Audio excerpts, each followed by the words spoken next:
Ikatan Dokter Indonesia (IDI) memecat mantan Menteri Kesehatan, Menkes Dr. Terawan Agus Putranto dari keanggotaan. Sejumlah legislator Senayan mengungkapkan kekhawatiran mereka terkait pemecatan tersebut. Pemecatan Terawan sebagai anggota IDI berdasarkan keputusan Majelis Kehormatan Etik Kedokteran (MKEK). Keputusan itu disampaikan dalam Muktakar ke-31 IDI yang digelar di Aceh. Terawan pun tidak diizinkan melakukan praktik kedokteran. Hal itu dikonfirmasi Ketua Panitia Muktamar ke-31 IDI Dr. Nasrul Musadir Alsa, Sabtu, 26/3. Ia dipecat dari hasil muktamar yang kami terima ya. Dari hasil yang kita terima yang diserahkan panitia memang begitu.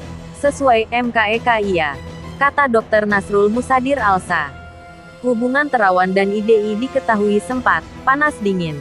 Hubungan panas dingin itu terjadi sejak munculnya terapi cuci otak. Pemecatan dikhawatirkan bikin dokter lain takut berinovasi. Wakil Ketua DPR RI Sufmi Dasko Ahmad menilai putusan MKEK IDI berbahaya bagi masa depan kedokteran tanah air. Dia khawatir di masa mendatang para dokter takut untuk berinovasi. Kenapa putusan ini berbahaya? Terus terang begini. Dengan adanya rekomendasi MKEK ini, saya khawatir akan menjadi jurisprudensi bagi masalah serupa di masa yang akan datang. Sehingga menyebabkan para dokter kita takut untuk mencoba dan berinovasi dengan berbagai riset-risetnya. Kata Sufmi Dasko dalam keterangannya. Sabtu, 26/3.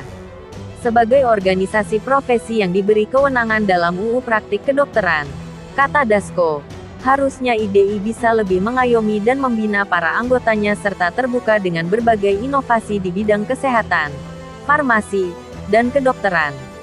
Ketua Harian DPP Partai Gerindra ini meminta Kementerian Kesehatan Kemenkes menaruh perhatian dan mengkaji rekomendasi yang keluarkan oleh MKEK IDI tersebut, terutama dari aspek hukum dan peraturan perundang-undangan.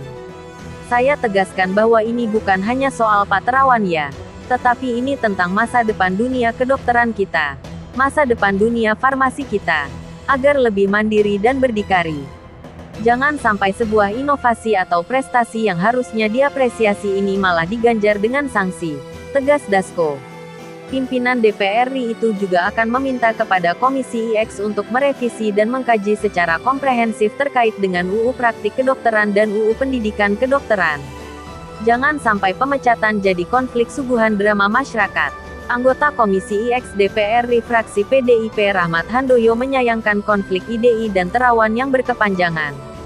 Dia menilai konflik berkepanjangan antara Terawan dengan IDI banyak diasumsikan sebagai kepentingan konflik pribadi dengan organisasi.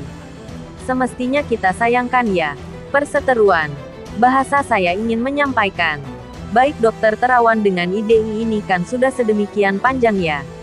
Sehingga semestinya kita sayangkan kenapa ini mesti terjadi. Kata Handoyo kepada wartawan.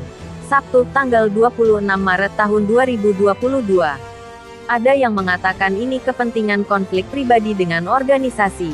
Itu ada kepentingan tidak semata-mata dari sisi keilmuan. Karena dari sisi keilmuan ada yang pro, ada yang kontra. Lanjutnya. Jadi masyarakat ini disuguhi drama yang tidak semestinya. Tidak perlu publik mengetahui. Silakan selesaikan dengan baik, ucapnya. Handoyo mendesak Terawan dan IDI tak mengajak masyarakat masuk ke dalam pusaran konflik tersebut. Legislator bidang kesehatan dan ketenagakerjaan ini mengimbau IDI dan Terawan duduk bersama menyelesaikan konflik.